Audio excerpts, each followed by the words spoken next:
केंद्र सरकार जो है छत्तीसगढ़ का चावल लेने की बात सहमति तो देती है, लेकिन लेने की अनुमति नहीं दे रही है। तो ये कौन सा खेल है कि पहले सहमति दे दो, धन्यवाद भी ले लो, बाद में अनुमति मत दो, चावल छत्तीसगढ़ का चावल रहने दो। सबसे पहले मैं GNH छत्तीसगढ़ मध्य प्रदेश को कि न्यायधारणी गौरव सम्मान कार्यक्रम आपने बिलासपुर में आयोजित किया है, मैं उसके लिए आपको बहुत बहुत बधाई देता हूं, मैं शुभकामना देता हूं।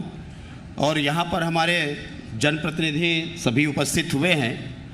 भाई बांधी जी हमारे बीच में बैठे हुए हैं, हमारे मंत्री जी विषय रखे हैं, साथ ही सुदीप भाई देवेश जी, और उसके बाद में हमारे धर्मजीत जी सीनियर विधायक, शैलेश पांडे जी, रजनीश सिंह जी, साथ ही हमारे तखतपुर के लोकप्रिय विधायक और अशोक भैया, साथ ही हमारे सभी लोग यहाँ पर विराजमान हैं। आप सभी का शुभकामना, बहुत बधाई। कार्यक्रम में डिबेट चलते रहता है। महत्वपूर्ण ये है कि रायपुर में सारे कार्यक्रम का आयोजन होता है, लेकिन रायपुर के बाद में आपने बिलासपुर को स्थान दिया है। बिलासपुर न्यायधानी है और न्यायधानी के साथ में हम कहें कि यदि छत्तीसगढ़ में ऊर्जा का कोई स्रोत है तो बिलासपुर डिवीज़न और संभाग को इग्नोर नहीं किया जा सकता, लेकिन आपने अच्छा स्थान दिया है। मैं इसके लिए आपको बहुत धन्यवाद देता हूं, बधाई देता हूं। रश्मि जी आपकी हो गई? अभी नहीं हुई। धर्मजीत भैया न्याय पे थे हम लोग, तो मैं अब आ जाता हूं विषय पे। हाँ। विषय में उमेश जी नहीं, मैं फिर से याद दिला दूं आपको, न्याय पे चर्चा हो रही है। उमेश जी का कहना है कि हम किसानों के साथ न्याय तो कर रहे हैं। इसी विषय पे आ रहा हूँ मैं, आप चिंता ना कीजिए, सीधे विषय पे आते हैं। हाँ।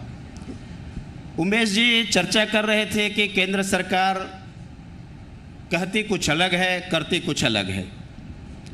अपना नज़रिया है देखने का, हम लोग भी देख रहे हैं। तो जो चावल की बात आई है मैं वहीं से शुरू करूं जिस बात को मैंने सुना है। पिछले बार डॉक्टर रमन सिंह को कितने लाख मीट्रिक टन चावल का हाईएस्ट जारी किया है? मैं ये आपको बता दूं कि 24 लाख मीट्रिक टन चावल जमा करने का सेंट्रल पूल में डॉक्टर रमन सिंह जी जब मुख्यमंत्री थे तो केंद्र सरकार ने उनको आदेश जारी किया था। इसके बाद में छत्तीसगढ़ में अभी कांग्रेस की सरकार बनने के बाद केंद्र सरकार के द्वारा 28 lakh metric ton central pool में FCI को जारी करने के लिए केंद्र सरकार के द्वारा आदेश जारी किया गया। जारी करने के बाद में 20 सितंबर 2020 तक 28 लाख मीट्रिक टन चावल जमा करने थे राज्य सरकार को। सितंबर बीत गया। सितंबर बीतने के बाद में जो 28 लाख के बजाय लगभग 20-22 लाख मीट्रिक टन चावल पहुंचा पाए। राज्य सरकार के द्वारा उसमें समय लिया गया और समय लेने के बाद में जमा हम करेंगे, जमा नहीं कर पाए। दूसरे बार समय लिया गया, तीसरे बार समय लिया गया और उसके बाद में जब दिसंबर खत्म हो गया तो केंद्र सरकार के द्वारा एक नोटिस जारी किया गया कि वास्तविक में ग्राउंड लेवल पर क्या स्थिति है। 7 दिवस के अंदर में इसकी जानकारी केंद्र सरकार को भेजनी चाहिए। और केंद्र सरकार को जब भेजनी चाहिए तो आज इस बात को मैं बता देता हूं कि 28 लाख मीट्रिक टन चावल जो भेजने की बात थी, 7 दिवस के नोटिस जाने के बाद भी राज्य सरकार ने डिफॉल्ट किया और आज तक 28 लाख मीट्रिक टन चावल जमा करने में राज्य सरकार असफल रही है। नंबर 1। नंबर 2, पूरे प्रदेश में जो धान की खरीदी हुई, स्टेकिंग पॉइंट में धान आपका सड़ रहा है। आप कस्टम मिलिंग कराने में असफल रहे हैं।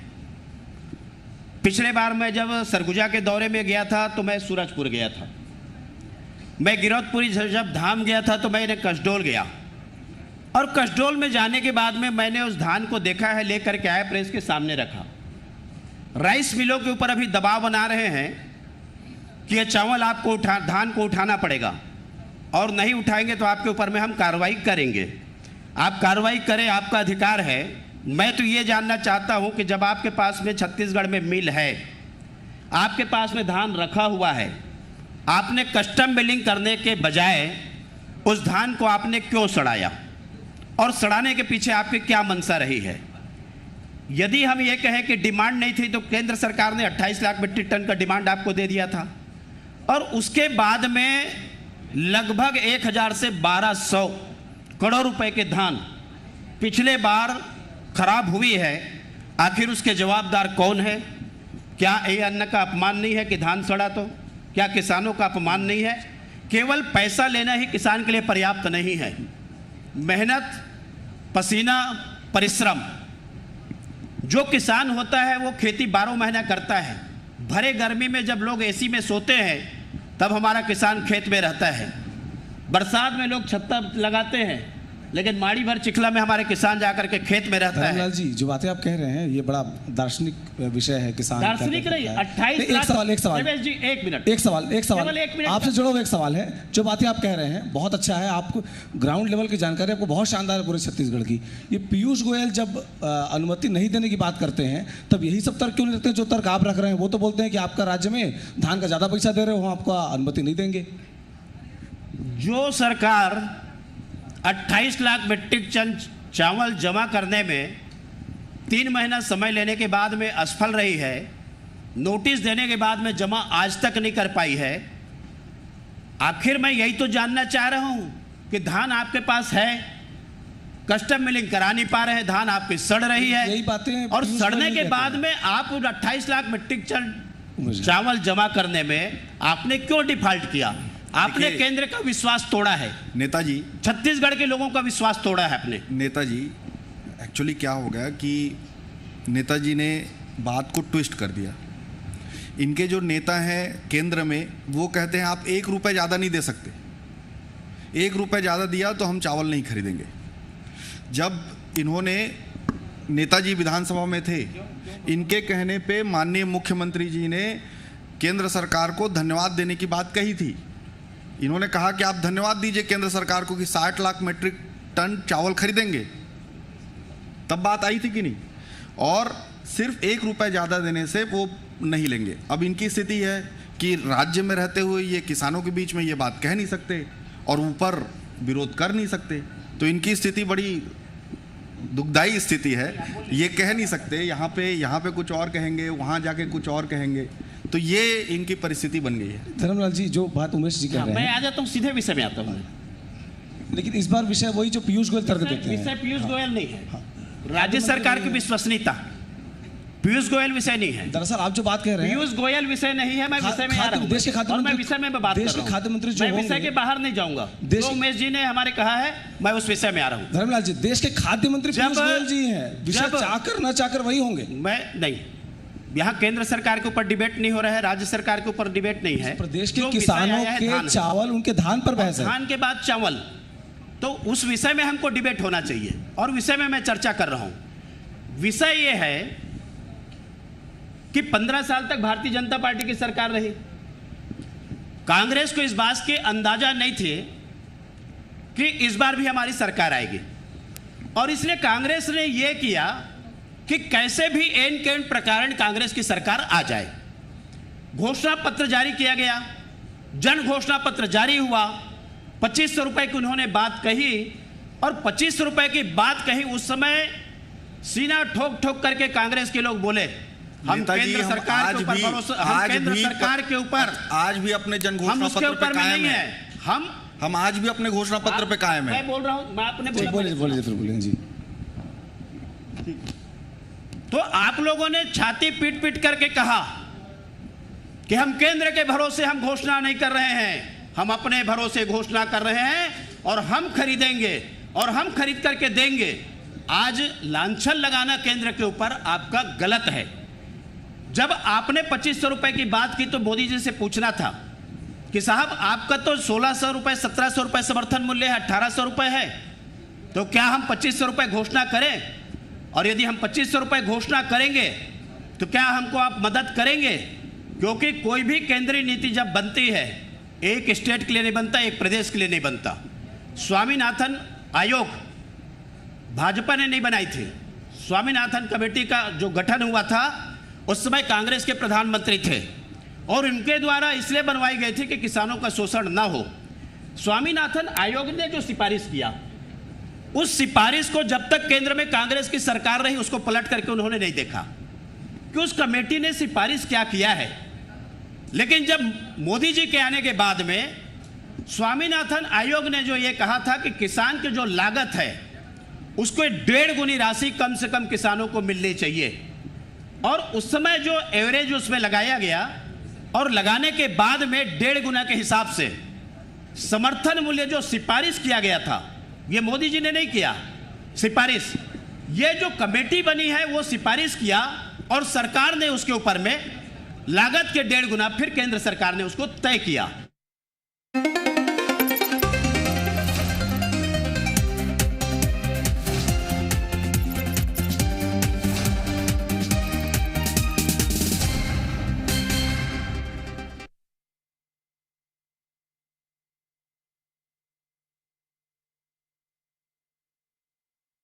किसानों के विरोधी नहीं है, 2500 रुपए किसान को मिलनी चाहिए, हम इसका समर्थन करते हैं। लेकिन आप यदि घोषणा पत्र बनाते समय मोदी जी से पूछ लिए होते कि साहब हमारी कोई ताकत नहीं है, आपके भरोसे हम राज करना चाहते हैं, तो मोदी जी के पास जाते और पत्र लिखते और उनसे मिलते और ये कहते कि आपने कहा है साहब, आपने इनको आश्वासन दिया इसलिए आपको देनी चाहिए। धर्मलाल जी, आपने कहा था कि हम अपने भरोसे कर रहे हैं, तो साहब वो समय आ गया है। धर्मलाल जी बस उमेश जल्दी जवाब दीजिए, फिर सुदीप जी के पास बस 2 लाइन। देखिए, इन्होंने कहा, ये एक्चुअली विषय से भटक रहे हैं। ये इनके खाद्य मंत्री ने कहा है कि 1 रुपये भी ज़्यादा दोगे तो हम धान चावल नहीं खरीदेंगे। ठीक है, वहाँ तक मैं समझ रहा हूँ इनकी परिस्थिति, उसको छोड़ दीजिए। ये कह रहे हैं कि सभी प्रदेश के लिए एक नियम, सभी सरकारों के लिए एक नियम, इनका यही बात गलत है। डॉक्टर रमन सिंह जी की सरकार में लास्ट 2 साल के लिए छूट मिली थी चुनाव के समय केंद्र सरकार से बोनस के लिए, तभी वो बोनस दे पाए थे। एक तो ये छूट इनको मिली थी, 1 साल आपको भी मिली उसमें, 1 साल हमको भी मिली उसमें, 1 साल इनको भी मिली। उसी छूट को हम बोल रहे हैं कि आप आगे बढ़ा दीजिए, क्योंकि ये धान का कटोरा है, यहाँ धान ज़्यादा होता है लोगों के पास, और जब आप धान को चावल के रूप में आप हमसे खरीदोगे तो हम यहाँ का ज़्यादा विकास कर पाएंगे, हम यहाँ के ज़्यादा लोगों को खुशहाल कर पाएंगे।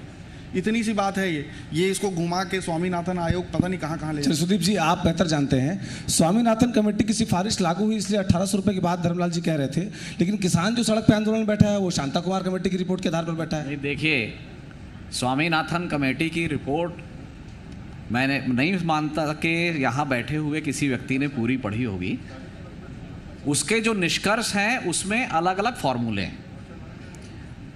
जो फॉर्मूला किसान चाहते हैं वो है C2C फॉर्मूला।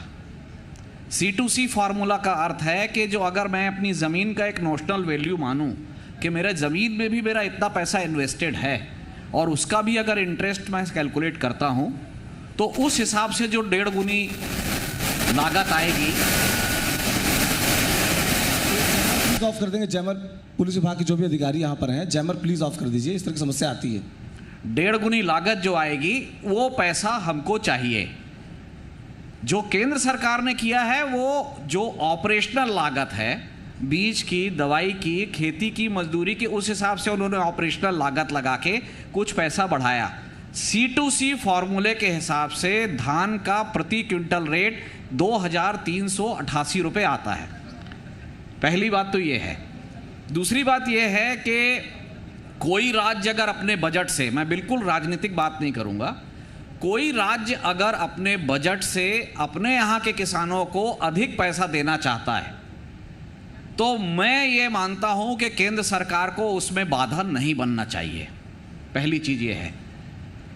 जो बात हो रही है वो ये हो रही है कि 1865 के रेट से खरीदने के बाद हमसे आप जो रेगुलर चावल लेते थे वो चावल आप लीजिए। पिछले साल जो खरीदी थी वो करीब 78 लाख टन थी, इस बार खरीदी करीब उससे 20 लाख टन ज़्यादा हुई है। तो जाहिर बात है अगर 67% पैडी से राइस बनता है तो उतना राइस एक्स्ट्रा बनने वाला है 15-16 लाख टन। तो अगर 24 लाख रमन सिंह जी के समय में था तो जाहिर बात है आज अगर 40 लाख टन अगर आप नहीं लोगे तो राइस जाएगा कहाँ।